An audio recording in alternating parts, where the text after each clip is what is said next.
by a gentleman named Peter Drucker. And he says the leaders who work most effectively, it seems to me, never say I.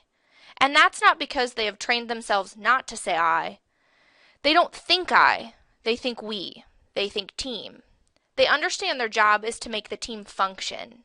They accept responsibility and don't sidestep it. But we gets the credit. That's what creates trust, what enables you to get the task done. So we thought that was a great way to start off our first required session for all management at CHI, or CHS, CHI National Home Care. And this is our 5 steps to an engaged associate. We had our first optional session in July, and some attendees were able to participate in the first required session at Leadership Summit. And this is our follow-up webcast for those individuals who were unable to attend with us at Leadership Summit.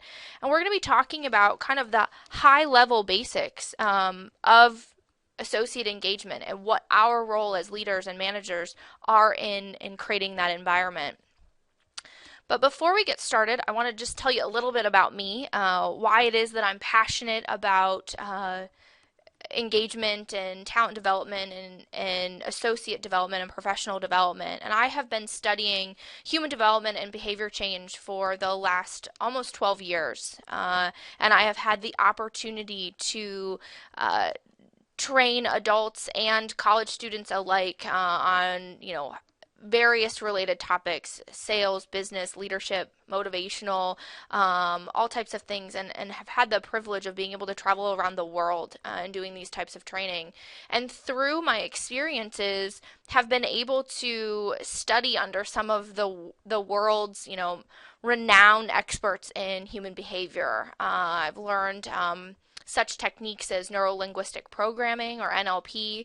I've studied under the teachings and the methodology of Dale Carnegie, Tony Robbins. I've learned behavioral assessments such as the Enneagram and the DISC assessment, and essentially have spent the last over 10 years becoming an expert student and a student in human behavior, because it is just that. It's a constant evolving process for all of us, and it relates into our day-to-day and what that means for us as management and trying to accomplish a task and getting a job done. It all comes down to behavior.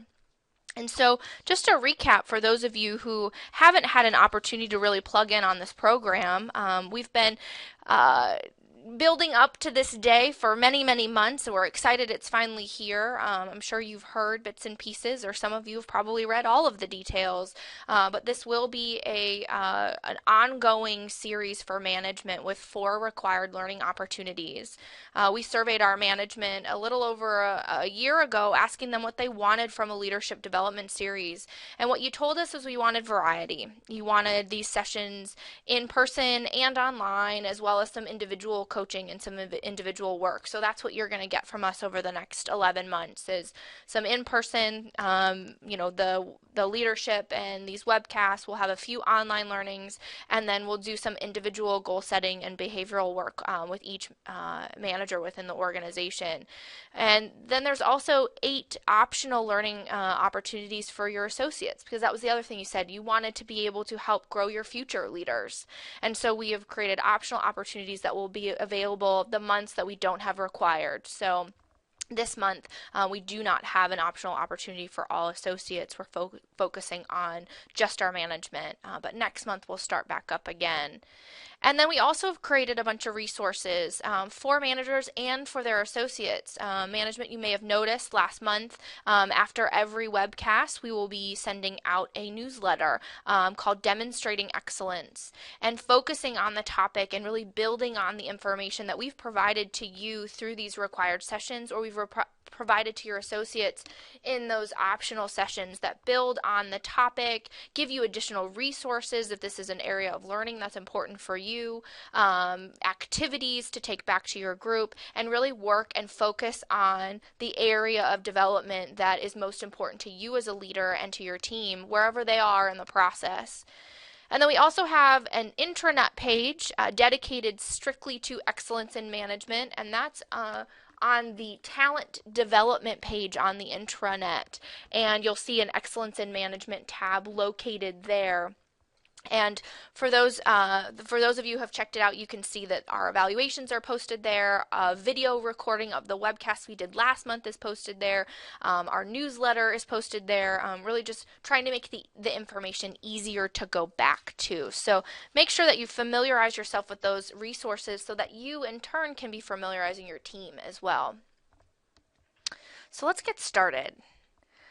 We want to talk about what does it mean to have an engaged associate. We talked a little bit about this in the optional session in July when we kind of introduced associate engagement to the organization, and we talked a lot about this at the Leadership Summit last week when we were doing this presentation in person. And really, when we talk about associate engagement, it's just that it's being able to commit to the goals of the organization, being able to commit to the direction and the agenda that is the organization and what's best for the organization, and being able to see outside of our own agenda. And as managers, that's really, really important because we not only need to do that and exemplify that, we need to foster that within others. So when we talk about associate engagement, it's how an associate feels about their job. If they feel connected to their work, if they understand the why of their work, you are going to see higher performance, higher commitment, loyalty, longer retention, reduced turnover, those types of things. So associate engagement oftentimes becomes the touchy-feely part of work that we think, oh, we don't have time for. But when we don't make time for it, then we pay the price in those other aspects. So it really does become as valuable as most other things that we do day to day. And so when we think about associate engagement, you can probably look around the room at your management team and say, wow, I can tell they're engaged, they're coming in early, they're staying late, they're doing what it needs to be done for the betterment of the organization. So how do you foster that across the board? And we're going to talk about that today. So I want you to reflect on just a simple concept of change. Change is challenging, and we are very much in a changing healthcare environment. It's not a new concept for any one of us. And when we think about change, we think about the challenges that come along with it. And we have to ask ourselves as leaders, can we change people? And we probably think about the most difficult person we know and we say, no, they're exactly how they're going to be. They're rooted in their own beliefs. They are, I can't change them. I can't change their mind. And we really, really have to think about, from a management perspective, from a leadership perspective, if we don't believe in others, how can we ask them to believe in themselves? And we have to be prepared to help others see the ability to change, to evolve, to adapt, because the world around us is requiring us to do just that. And so it's really, really important for us to create an environment of believing in others and believing in their capability to change. And from a management perspective, that's called influence. We have the power and the ability and the responsibility to influence others and influence them in a way that has a positive outcome for the needs of the organization. And our ability to influence and our ability to influence others can be very multifaceted. It can be because of the environment around us can influence others in good and bad ways. Our emotions, our physical well-being, it can be work-related, it can be personal, it can be a slew of things can influence others. And we have to tap into that power of influence in order to create change. So I'm going to ask you to think about this. And some of you are in a group setting, and that's great. You can talk about it together, or just kind of reflect on it for yourself. We do know that there are parents out there. I'm sure many of you have children or even grandchildren or are aunts and uncles. Maybe you're a godmother or a godfather. You've had some exposure to children. We realize that that's such an incredible opportunity for influence. And influence becomes, when you think about my world of human development and human behavior, you get that real thick fight between nature versus nurture. Oh, that's just the way somebody is, or that's the way they've been influenced. And I'll take my own personal example. My mom and my stepdad got married when I was just under a year old. And so he has raised me. While he's not biologically influencing me as a parent, he raised me, my entire life. And now, looking back, so many people say, oh, you act just like your dad, or you talk just like your dad, or you laugh exactly the same, or you guys look alike. And really, it has nothing to do with genetics or nature, and everything to do with nurture. And so when we apply those same philosophies in the business world, where we have this power and this ability to influence other people in a really positive way or in a really negative way, we get to choose that. It's reminding, oh, this is much like what I do when I mold and I help shape my children. So I want to see if anybody can recognize this famous family. If you can't, no worries. I'm a football junkie, and so this is the Manning family. You can see the top left. That's Archie Manning, and he actually, is, the influencer of this family. He played collegiate football at Ole Miss and played in the NFL for the Saints. Then if you move, you move over to the right, there's Eli Manning, who's his youngest son. He played for Ole Miss in college and then plays for the Giants in the NFL. And then next to him, you have Peyton Manning, probably his most famous, who played for Tennessee and then the Indianapolis Colts and now the Denver Broncos.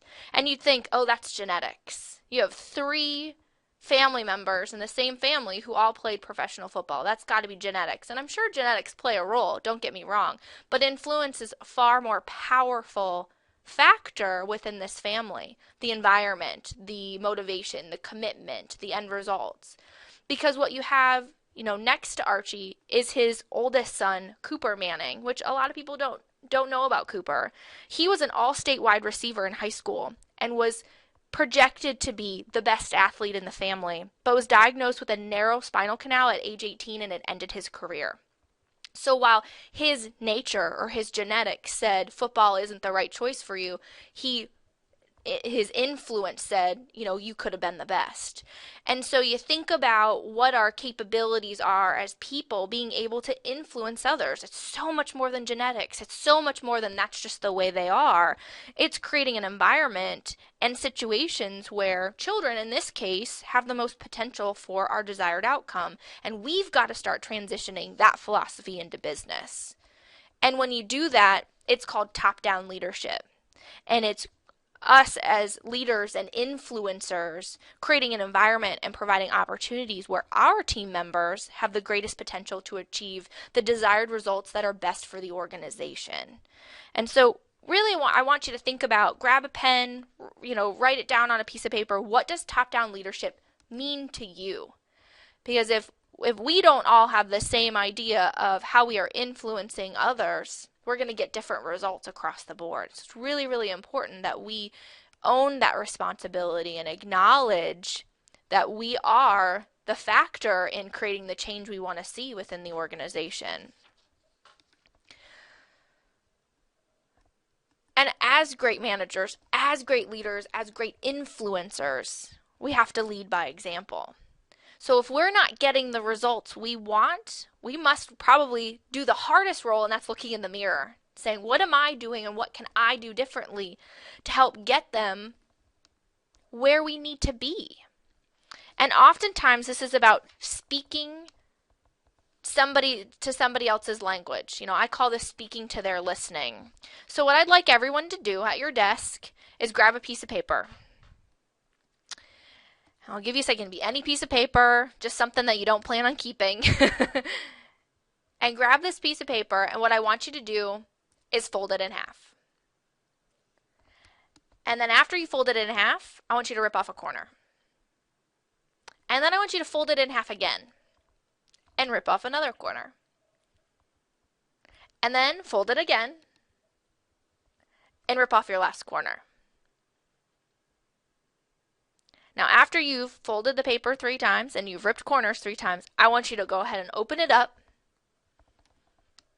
and it should look like this. And in all actuality, everyone's paper looks different. Some of you ripped outside corners, while some of you ripped inside corners. Some of you folded it long ways, while some of you folded it short ways. And the really, really important message behind this is one-way communication is never as effective as two-way communication. So if you are not engaging the other part of that part of your party, your associates, your team members in your conversations, you're going to get differing results, just like these snowflakes. They're all going to look different because all I did was give you one-sided communication where you didn't have an opportunity to ask questions. Which way should I fold it? Which corner should I rip? So we have to keep in mind that if we aren't getting the results we need, chances are we might be engaging in too much one-way communication and not enough two-way communication. So how does this impact our team? I love this analogy. This is two Belgian horses. And I'm sure many of you are familiar with Belgian horses. They're in a lot of the, Budweiser commercials, and they're extremely strong and powerful animals. And these horses individually are able to pull about 8,000 pounds of weight by themselves. And if you put them together, two horses that have actually never worked together, seen one another before, trained together, you'd expect that they can pull 16,000 pounds. But actually they can pull over 24,000 pounds. And guess what? If you have a pair that have been trained together, they can pull an astonishing 32,000 pounds of weight. So how is this relevant? How is this relevant for us as leaders? And it's thinking about, as you develop unity within your team, everyone who is moving in that right direction can do it together. And then our ability to grow as a team grow exponentially. So thinking about that as a manager, do you have that kind of unity? Do you have that kind of ability where you're pulling 3 times the amount of weight that you could because they're working together? They're understanding their end results, and they understand that the same direction they need to be going in. And oftentimes it's having a common goal. When you have team members who are on the same page, it doesn't matter how you get there. It doesn't matter which path they take. Their end result is the same. And so we allow that empowerment that comes from people getting to figure out a process that works for them because they understand their end results. So the how doesn't really matter. It's the why, the why and the what. And we give some freedom and some flexibility for growth and for mistakes to be made in a safe way, but we get the results we need as an organization. And so we as leaders, as influencers within this organization, need to figure out how to help them have that same end result. And that's what we're going to talk about today. We're going to talk about creating a team that's geared toward success. We're all geared toward the same successes, which is excellent patient care, providing a service to those individuals in our communities that need us. And that is our responsibility and our obligation and our gift. And we need each and every individual in the organization in order to do that to the best of our ability. So we're going to talk about creating that environment.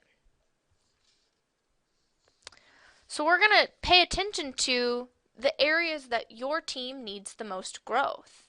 So as a leader, are you struggling with absence of trust? Is there lack of conflict? Is there lack of commitment? Is there an avoidance of accountability? Or you're not seeing the results? And we're going to take some time to figure out where this is within your team so that you can focus strategies on helping them move in the right direction. Because that's just it. Everyone within this organization is starting off on a little different place on that starting line. We're all running the same race. We're all trying to get that same finish line. But our starting blocks are a little bit different. And we need to acknowledge that, and we need to embrace that and not compare ourselves across the board, but figure out how we provide a team environment that's the most productive for exactly what we need, exactly where and when we need it. So for those of you who were able to get at the attachment within the meeting request, there's a 4-page handout there. And we asked you prior to the meeting to go ahead and fill this out. That was, in the instructions when we sent this over, to take some time and to fill out page 2. If you haven't done that yet, go ahead and take some time to do that as we continue to go along, or that's your homework assignment afterwards. But for those of you who did it, you answered some questions about your team. And in those instructions, we ask, rate your whole team.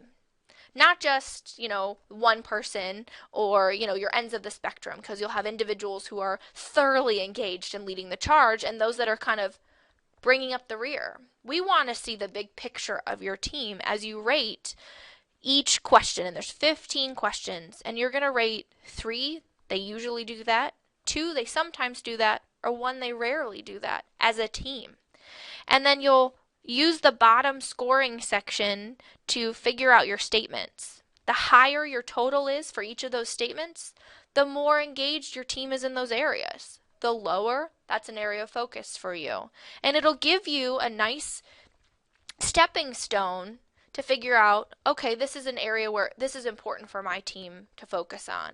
And if, like you have those same experiences as the managers who went through this at Leadership Summit, we were all over the board. And that's okay. You had managers who sat at the same table and each were responsible for a different division of the same branch or the same organization, even got different results. And that's okay too. Like I said, we're all starting from our own starting blocks in our own place in the race, trying to get to the same finish line.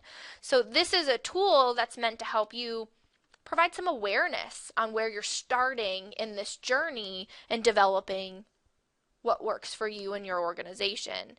And based on these results, we're going to help establish your priorities and your takeaways as a leader within this organization, because everyone is different.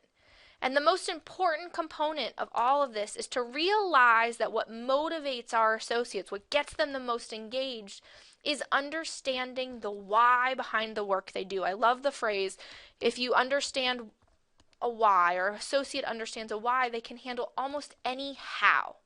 So let's help them understand the why and break down our how so that we can get to our what, our results. So keep this out in front of you if you filled it out. Be able to reference it as we go through the rest of the presentation, because we're going to break them down. We're going to break them down by each area of opportunity, and we're going to start at the foundation, and that's trust. And you can see within this period, this pyramid, everything builds upon one another. And so trust as our foundation, just like it's our foundation of most relationships, it's our foundation in business. And if we get cracks in that foundation, it weakens everything we do on top of it. So as an organization, as managers, as directors of a branch, or leaders of a team, we have to foster a strong, stable foundation. And if this is an area where you're below a 9, we need to focus on it. And we're going to talk about why and how.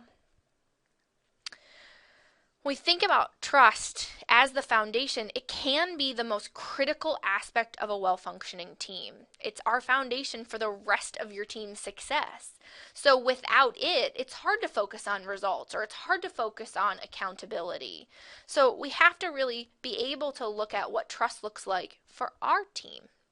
And you may be able to reflect and say, these are the types of things I see in myself and others that are exemplifying trust. So what I want you to do is take a moment, and I want you to write down, grab a piece of paper and a pen, and write down your greatest strength and your greatest distraction as a leader in building trust. Now, for me personally, I think my greatest strength and my greatest distraction are the same thing. I'm a visionary. I'm very passionate. I love what I do. I'm passionate about the people within this organization, which means that I'm passionate about your people. I'm passionate about helping you build an environment that makes your associates excited about getting up and coming to work every day. And that passion for me can oftentimes make me, very single focused and driving through. And so sometimes my greatest strength, my driving force can also be my greatest distraction in engaging others around me and building trust. So being aware of what our strengths and our distractions mean for us as leaders and help us surround ourselves with people who can balance us out, who can help support us, and who can encourage us to continue to grow.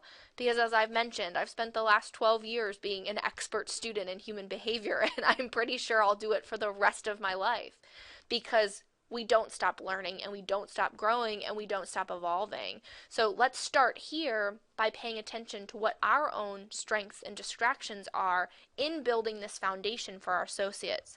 So if you haven't done so, take a moment and write it down.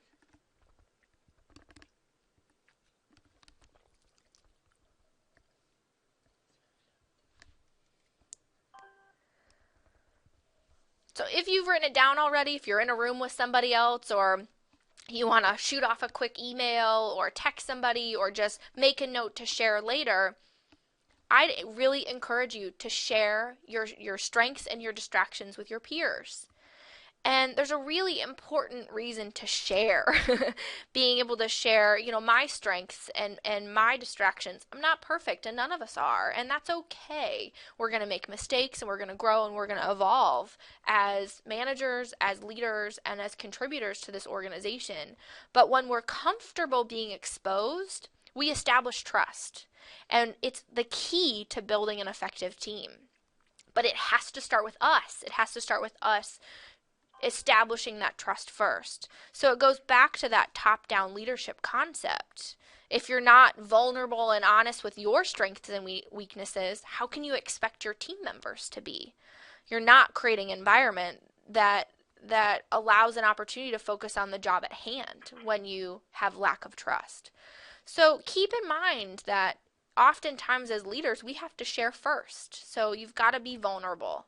You've got to understand that people innately have the best intentions, and that most of the time it's not personal, and that's what all helps us establish trust. And I just really thought that this was a cute cartoon about getting to know each other better and thinking as a team, as a team lead and a leader within this organization. How well do you know your team? And in order for us to establish trust, we have to build relationships and take time to get to know each other. The better we understand each other, the easier it'll be to trust one another. So, why is this important to you, and why is this an area where you could spend some more time focusing? I know sometimes we think all business, all numbers, all metrics, all bottom line, absolutely valuable, but we need the people to get there. And so if we're not spending the time as leaders and managers getting to know these people and helping them get there, we have a really tough time getting those metrics all by ourselves. So what is building trust? Building trust is sharing experiences over time. It's getting to know people. It's having multiple instances of follow through and credibility. As leaders, it's doing what we say we're going to do when we're going to do it. It's having an in-depth understanding of the unique attributes of each of our team members. We're all different. We all have something to contribute. We're all unique and special. I love the saying, we're all special unicorns, right? We have to acknowledge and appreciate people for what they bring to the table. And as leaders, it's genuinely caring for their well-being, not being afraid to ask for help. If your team members seeing you're asking for help, they're going to be more likely to do that as well, because it's okay. Giving the benefit of the doubt and offering and accepting apologies without hesitation. This again goes to that concept that believing that people are innately good. They come to the table with good intentions and good beliefs. And being able to accept when we make mistakes and do it humbly and gracefully. And then continuing to look for opportunities to work together. When we have an environment where people want to get together, they're enjoying the team projects, they don't want to just be siloed, you can tell you're fostering an environment of trust.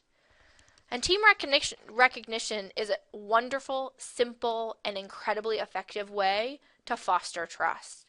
It's what you do as a manager to recognize your associates for doing a job well done, whether it's sharing their ideas with the group or accomplishing a task on time or helping solve a problem. It's incredibly effective because it gives our associates a sense of accomplishment and it motivates them to take on the next challenge, which builds trust. So for those of you who really like data, in a 2011 nationally represented study on workplace engagement, 78% of U.S. workers said being recognized motivates them to do their job. And 49% of employees would have left their current job for a company that recognizes them better. That's a scary statistic when we think about 1 out of every 2 associate would be comfortable leaving their organization for some place that recognized them more. So when we think about building trust, when we think about getting to know people, we also have to understand the implications and the impact this can have on the business if we don't do it, if we don't take the time. And that's on us and our responsibility to make the time and make the effort to help associates feel like they are a part of something bigger than just themselves. And employee recognition is a communication tool that can reinforce and reward the most important outcomes people create for your business. So remember, this is all about building trust. Oftentimes those really simple things can be the most powerful. Because when we, as leaders within our team, and then in turn our organization, have a lack of trust, it causes our team members to be incapable of participating in unfiltered and passionate debates. So when we have distrust, it's not engagement. So what's your role? Your role as a leader. If you take one thing out of this whole section of trust, if this was an area that you needed to focus on, as a leader, plain and simple, you need to go first. You need to pave the way. You need to lead by example. You need to be showing them that it's okay to step out and to do these things. Because if you can do it, they can do it. It's believing in others so that they believe in themselves. Now, moving up in the pyramid, we have fear of conflict. We've established how important trust is for us as an organization, as for managers. And that in turn leads into the ability to start tackling what can be a fear of conflict. If you're like this and conflict is someplace where you bury your head in the sand or you hide behind an email because that's easier to say how you feel than it is to have those in-person conversations, conflict is an area to focus on. I think sometimes conflict people say, oh, that's bad. And it's not. Healthy conflict is being able to engage in difficult conversations and be honest without fear of repercussions. Who doesn't want that for their associates and their team members? To be able to say what you think and to share your ideas without fear of repercussion. And this goes back to an environment of trust. If your associates are not speaking up, they're holding back and it'll only cause more frustration and animosity in the future. So lack of conflict doesn't necessarily mean you have a healthy team. And when thinking about conflict, it's reminding ourselves to keep it purposeful and not personal. Healthy conflict is about an issue, not a person, not a thing. So what does healthy conflict look like for your team? I want you to take a few minutes and I want you to think about that. Think about the last meeting that you had with all your staff together. Was it a lively and engaged meeting? Were there a lot of discussions going on? Are people, comfortable with sharing their ideas? And that's a really important thing to think about. What do I do as a leader to foster healthy conflict? Because healthy conflict is when you make it about an issue, not a person. It's not personal. That you're speaking with honesty and you're minimizing politics. Creating an environment where you're not afraid to disagree. Knowing when to take a conversation offline to an in-person one-on-one. Being able to handle things with that grace that we talked about earlier. It's when you have lively and interesting meetings. It's when we extract the ideas of all of our team members. And when we put critical topics on the table for discussion. That's when we have really harnessed healthy, productive, purposeful conflict. And we're going to face obstacles.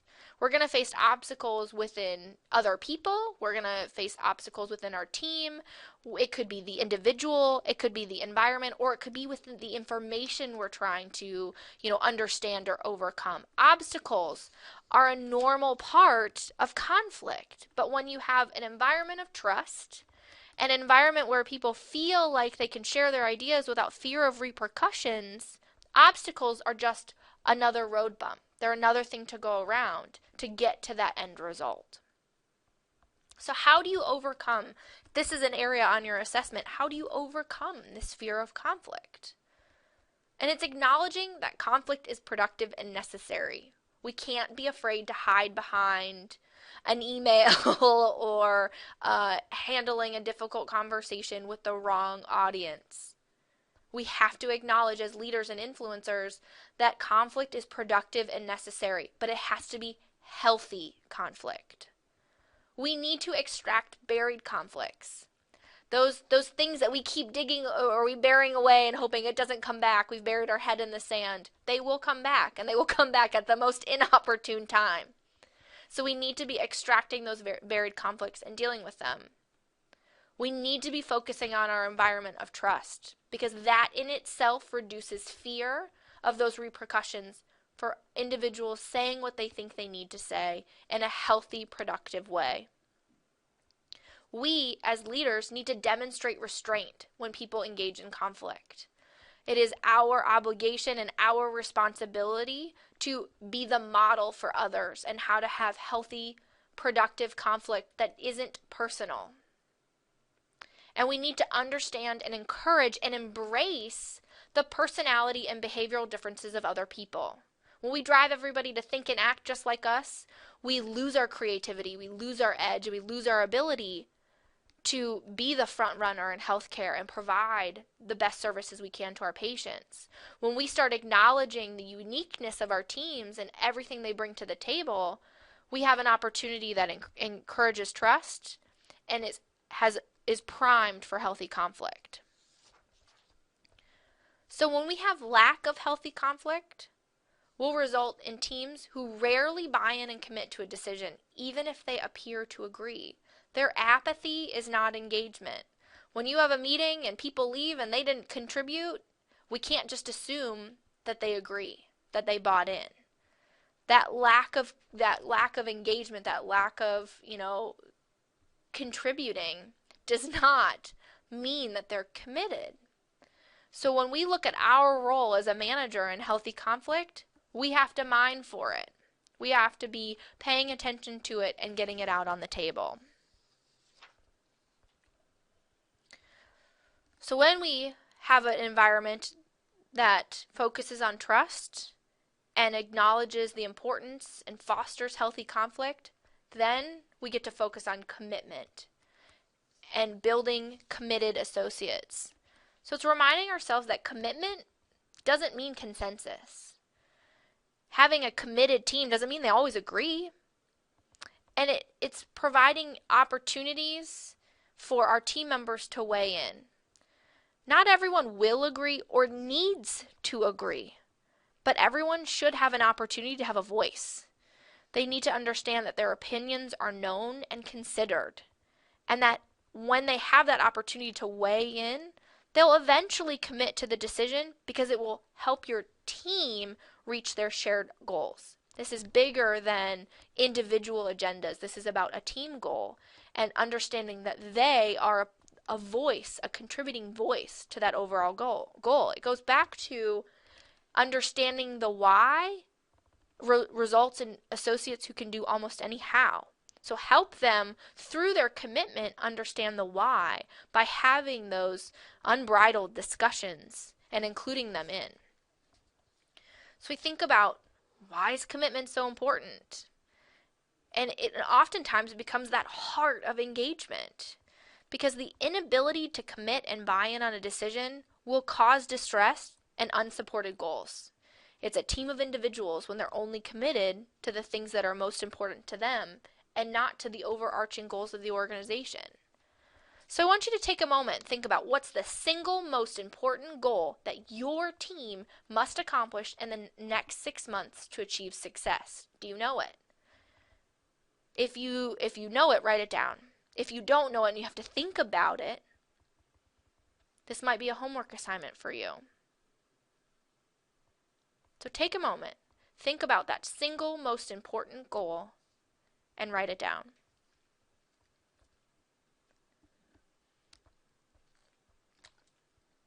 Now, thinking about that goal, is this something your team members know about?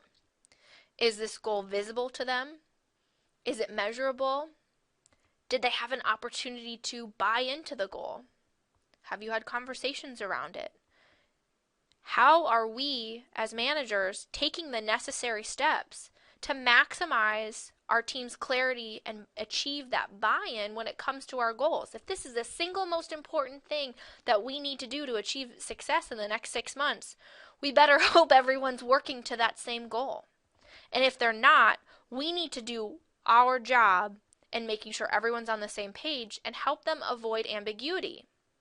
Their discussions and their opinions and their contributions to these goals are important.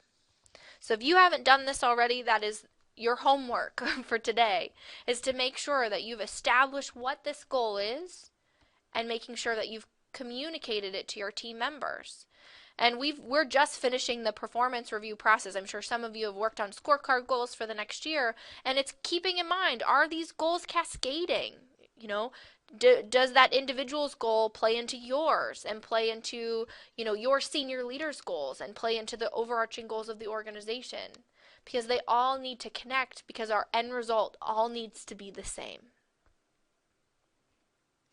So what is commitment? Commitment is creating clarity around our direction and priorities. Does everybody know the finish line? Do they know what that looks like? Giving everyone the chance to participate in the discussion and implementation of your goals. Do they understand how they fit into the bigger picture? Remember, do they know their why and they can do almost any how? Can we accept the lack of consensus? We've put a discussion out on the table, we've had those unfiltered debates, and we make the best decision, because at the end of the day, a decision needs to be made and we need to move forward. Are we making the best decision for the organization, and we accept the lack that everybody doesn't need to agree? Are we reviewing clear deadlines? Are we giving out key decisions? Are we being really clear with what we need from our associates? Do they know our expectations?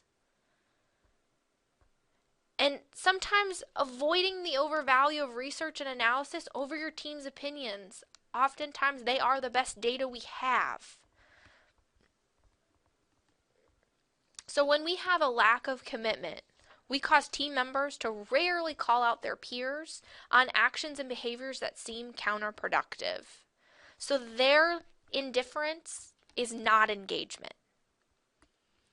As management, we can't be policing everything. We need a team that wants the same end results, and we need everyone to help us get there.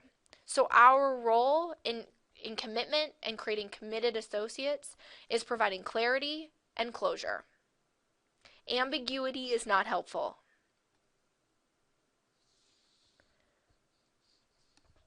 So when we talk about a foundation of trust, healthy conflict, and creating an environment of committed associates, it allows us the opportunity to start focusing on accountability.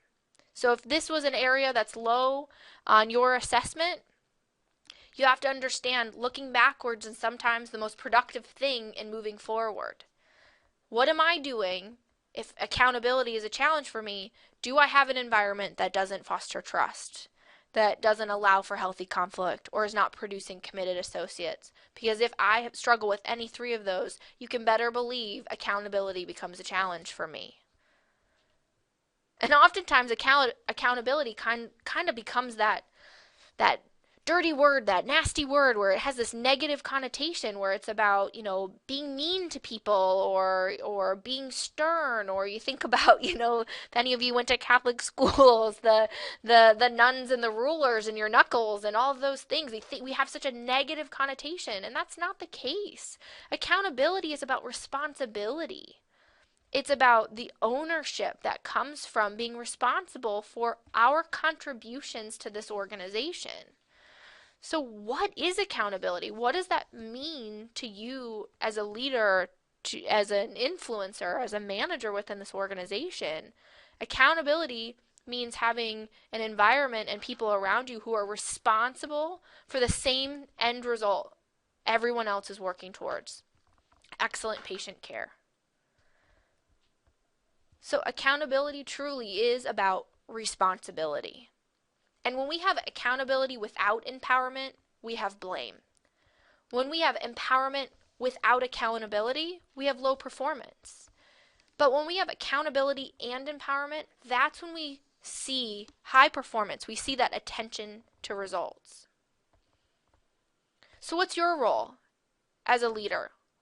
What do you do to empower others?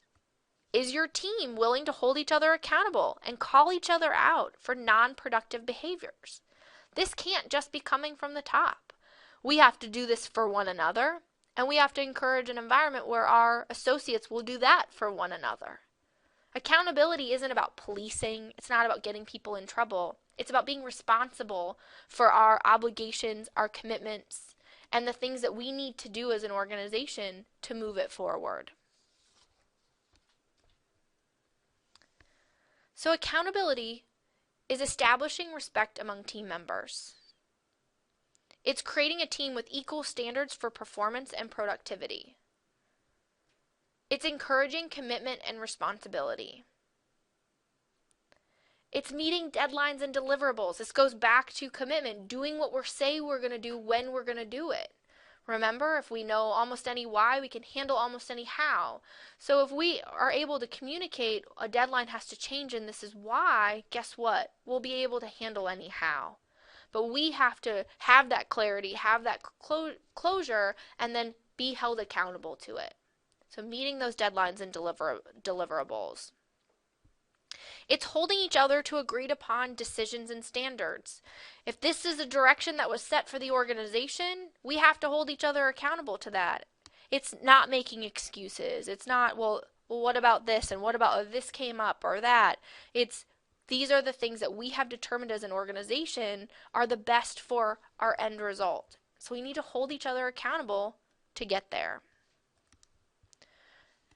And as leaders, it's identifying those potential problems quickly by questioning without hesitation. We have no hesitation to get in and say, what's going on? How can we look at this differently? How can we approach this in a different way? And oftentimes, when we do that together, more brains are far better than one. We get to a faster resolution that's better for the organization. So how do you overcome avoidance? How do you overcome skirting accountability? I would imagine for most of you, like it was in the other session, this is an area of growth for everyone. And it's understanding that ambiguity is not helpful. Having clear expectations. Having those simple and regular process reviews. We do the annual review, but that shouldn't be the only time you're talking to your associates about meeting your expectations. Those regular conversations make those end of year conversations a whole lot easier. And then we need to be accountable as the facilitator for these standards. If we are not facilitating this process, we are not leading by example, we can't expect others to do that. Remember, it goes back to the beginning. We have to believe in them for them to believe in themselves. We have to do for them in order to do as well. It's that top-down leadership philosophy. The avoidance of accountability. We have associates who are not accountable to their responsibilities, to their actions, or to meeting the goals of the organization. It causes team members to focus on their own needs first versus the needs of the goals of the team or the organization. So their avoidance, their lack of accountability is not engagement. This is huge. This is huge. This is about creating teams of individuals versus those Belgian horses that are all pulling to that same power, that same impact. So your role in accountability is focusing on collective outcomes, making sure that your team is all on that same page to get to that end result. And we, as leaders, have to know what that is before that we can expect other people to meet those expectations. And finally, The most important aspect is getting results, but we have to get results through people. So how do we do that? How do we focus on and change our inattention to results? Because ultimately, at the end of the day, that score, that bottom number, is the most important thing. It's what keeps us moving. It keeps us our ability to give great patient care, is meeting our goals and meeting our metrics. And when you have a system failure, you have a system that breaks down in any one of those layers of the pyramid, you allow for team members to hold their individual goals and needs above that of the organization. We can do everything else well, but our results are what really matters to the organization. So collectively, our team results have to be as important, if not more important, than each of our individual results. And that's where outcome-based performance comes. So we need to correct the issues in any of those 4 layers in order to truly impact our results and overcome a system failure. So when we have an attention to results, when a team is focused on results, we retain achievement-oriented associates. We have stronger retention. We keep the really good people that we're worried that they're going to leave. We minimize individual behaviors. This is about a broader scope and a broader spectrum. We avoid distractions. We create a team that enjoys success and confronts failure collectively. It's not just about my successes or my goals. It's about a team's goals and how those team goals roll up into the organization's goals. And that when somebody fails, it's not somebody. It's a part of a team. That aspect or that area didn't succeed, but it's not placing blame. It's accountability. And it's encouraging and supporting team members who are willing to set aside their own needs for the betterment of the team or the organization. That is attention to results. So how do you, as a leader, keep score? Are you keeping track of these successes? The only thing a team has to do when their results are accessible is look up at the scoreboard and make a change. You think about a basketball team on the floor and they can see that they're down and they only have a few minutes left in the game. They can change their strategy on the fly if they see that they need to make this shot, or they need to avoid fouling, or whatever it might be, because the score is up there for everyone to work towards. So what are you doing as a leader to have that scoreboard front and center? Is it something you're talking about regularly in your meetings? Are you bringing up your timelines, your deadlines, your metrics, your bottom line numbers? Are you talking about these things regularly so that your team members can be a part of that process of moving down a different path, changing that strategy so they can ultimately help impact that score? You need to arm your associates with the ability to make game time adjustments if that's necessary. So think about it. Is your team a bunch of all-star golfers or a dynamic football team? Are they individual focused or team focused? Is it one score for one player or a collective score for all of the players? When you end up having associates who are individual focused, individually minded, in the end, they end up just hurting the team. If a team member is meeting only their own agenda, you have an inattention to team results. And those team results are what rolls up into the organization's results. So what gets measured gets accomplished. Many of you have seen this recently. You might have just cringed because you just spent all this time doing this. It's important to really focus on our goals and writing them down and making sure that they roll up, individual to team, team to organization. All of this goes back to that simple, if you know the why, you can handle almost any how. And these help us put down on paper what our whys are. and why it's important for the organization. So overcoming an inattention to results, it's about making your results clear and rewarding those behaviors and actions that contribute to reaching those results.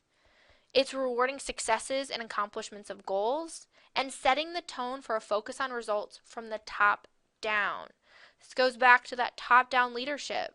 It's important not just to reward someone for trying hard or almost reaching the mark, but rewarding them for having that commitment to making those sacrifices for the team and achieving the results the team needs.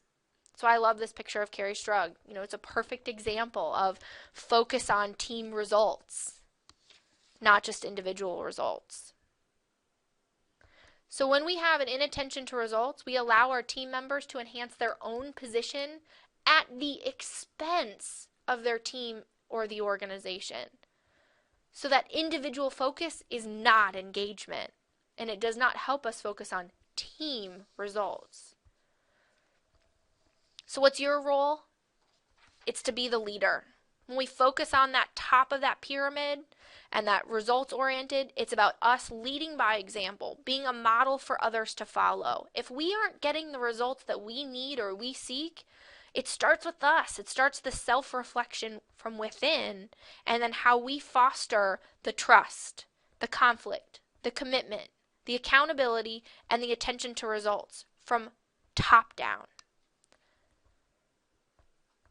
So take a moment and write down what you're going to commit to in order to promote teamwork within your team. Remember, we're all headed to that same finish line, but our starting blocks are a little bit different. Our teams all look different. So when you take a look at your assessment, that page 2 that you filled out on that handout, where were your areas of growth? Where were your strengths? Where can you help others? And where do you need some assistance? And focus on what you need to pay attention to as a leader in order to influence this kind of change with your team. And write it down. Spend some time creating your plan for moving it forward. And remember to put it in action. When you exemplify going first, mining for conflict, providing clarity and closure, focusing on those collective outcomes, and being the leader, again, kind of goes back to going first, being the leader.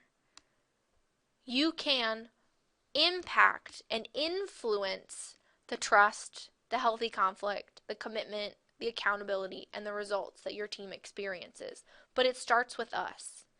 And hopefully, the last 55 minutes we've spent together allows you an opportunity to take pause, to look back at the work you're trying to do, what you're trying to accomplish with your goals and with the organization, with the team that you lead, and figure out how we get there.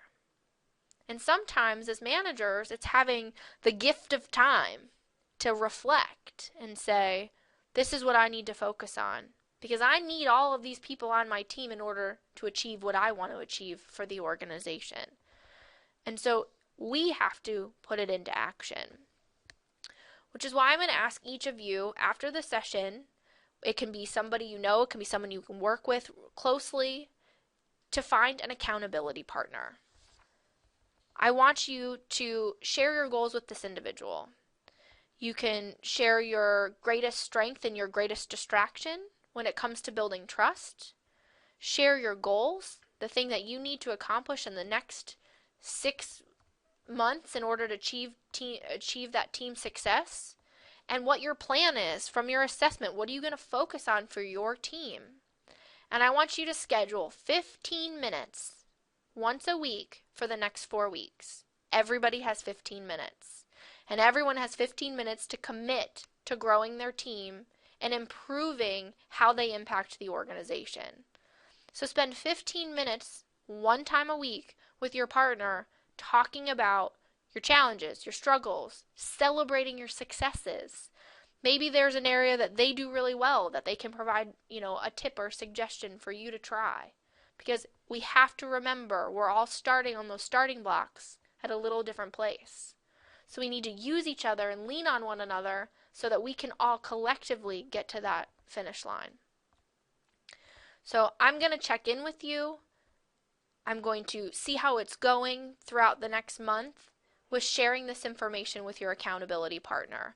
But take the opportunity to network with somebody and celebrate your successes and overcome those challenges together. That will be your homework assignment for today, and to use one another in creating the change we want to see within this organization. So I want to thank everyone for your time. I appreciate your attention. We have recorded this session so we can make it available to you afterwards. If it's something that you want to check out again or share with somebody, we will make that available to you. We will have a follow-up newsletter that will further strengthen a lot of the concepts we've talked about today to allow you the opportunity to continue to learn and grow in these areas, because this is going to be a journey for all of us. The next 11 months is going to be about your starting line at that race and how to help you with the tools and the resources and the support that you need to build an engaged team environment where you can solely focus on results. So we appreciate your time and your attention. We hope you check out these resources, and we look forward to seeing you at the next session.